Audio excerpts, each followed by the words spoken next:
بسم اللہ الرحمن الرحیم۔ محترم سامعین، السلام علیکم ورحمۃ اللہ وبرکاتہ۔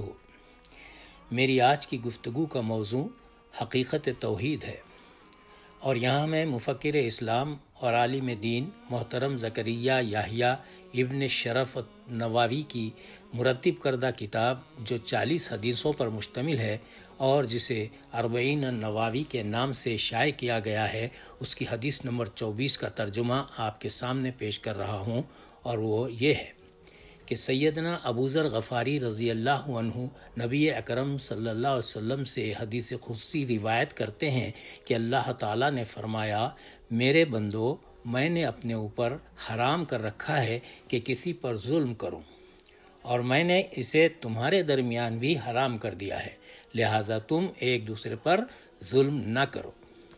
میرے بندو، تم سب گمراہ ہو سوائے اس کے کہ جسے میں ہدایت دوں، بس تم مجھ سے ہدایت طلب کرو، میں تمہیں ہدایت ضرور دوں گا۔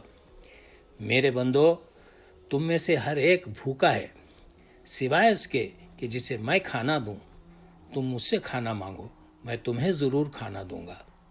میرے بندو، تم میں سے ہر ایک ننگا ہے سوائے اس کے کہ جسے میں لباس پہناؤں، تم مجھ سے لباس طلب کرو، میں تمہیں لباس دوں گا۔ میرے بندو، تم دن رات گناہ کرتے ہو، میں تمام گناہ معاف کرنے والا ہوں، تم مجھ سے مغفرت طلب کرو، میں تمہیں بخش دوں گا۔ میرے بندو، تم مجھے کچھ نقصان پہنچا سکتے ہو اور نہ فائدہ۔ میرے بندو، تم میں سے سب اگلے پچھلے انسان اور جن سب کے سب نیک ترین بن جائیں تو اس سے میری حکومت میں بالکل اضافہ نہ ہوگا۔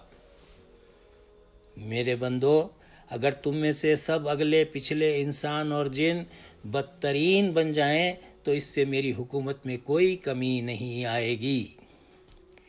میرے بندو، اگر تم اور تمہارے اگلے پچھلے انسان اور جن تمام کے تمام بالکل کھلے میدان میں کھڑے ہو کر مجھ سے مانگیں اور میں ہر ایک کو اس کے مانگنے کے مطابق دیتا جاؤں تو اس سے میرے خزانوں میں سے بس اتنی ہی کمی ہوگی جتنی کہ سمندر میں سوئی ڈبو کر نکالنے سے سمندر میں ہوتی ہے۔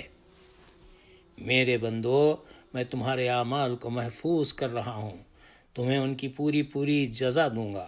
بس جو شخص اچھا نتیجہ پائے وہ اللہ تعالیٰ کی حمد کرے، اور جسے اچھا نتیجہ نہ ملے وہ صرف اپنے آپ ہی کو ملامت کرے۔ یہ تھا ترجمہ۔ اب ذرا آپ ہی بتائیے کہ کون ہے اللہ کے سوا کہ جو اس قدر محبت، ہمدردی اور خیر خواہی ہمارے لیے رکھتا ہو؟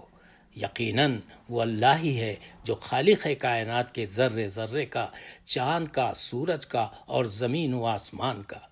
ساری بادشاہت بس اسی کی ہے، وہ مالک ہے سب جہانوں کا، وہی حاجت روا، وہی مشکل کشا، کوئی اس جیسا نہیں، کوئی اس کا ثانی نہیں، سب اسی کے محتاج ہیں، وہ کسی کا محتاج نہیں۔ تو پھر کیا ہوا ہم کو کہ ہم اسے چھوڑ کر غیر اللہ کے آگے اپنا کاسائے گداگری لیے در بدر کی ٹھوکریں کھاتے پھریں، جبکہ دینے والا خود ہمیں پکار کر کہہ رہا ہے کہ آؤ میرے بندو اور مانگو مجھ سے کہ جو تم مانگو گے میں تمہیں دوں گا۔ اور ہم اس اللہ سے مانگنے کی بجائے محض غیر اللہ ہی سے اپنی امیدیں وابستہ رکھے ہوئے ہیں۔ شاعر مشرق علامہ اقبال نے جواب شکوہ میں کیا خوب فرمایا کہ ہم تو مائل بکرم ہیں، کوئی سائل ہی نہیں، راہ دکھلائیں کسے، رہ روے منزل ہی نہیں۔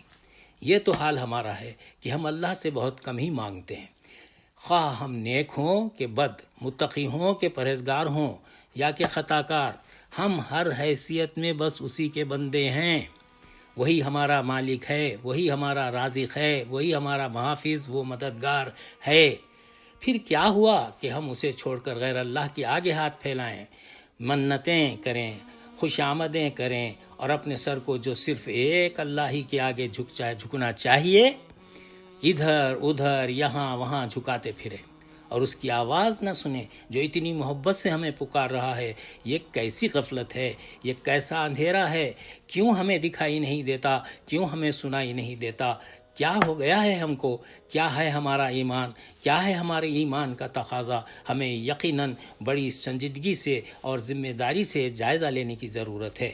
میں یہاں امجد حیدرآبادی کی اس رباعی کے ساتھ اپنی بات کو ختم کرتا ہوں، جو ہماری آنکھیں کھولنے کے لیے کافی ہے کہ ہر چیز مسبب سبب سے مانگو، منت سے، سماجت سے، ادب سے مانگو، کیوں غیر کے آگے ہاتھ پھیلاتے ہو، بندے ہو اگر رب کے تو رب سے مانگو۔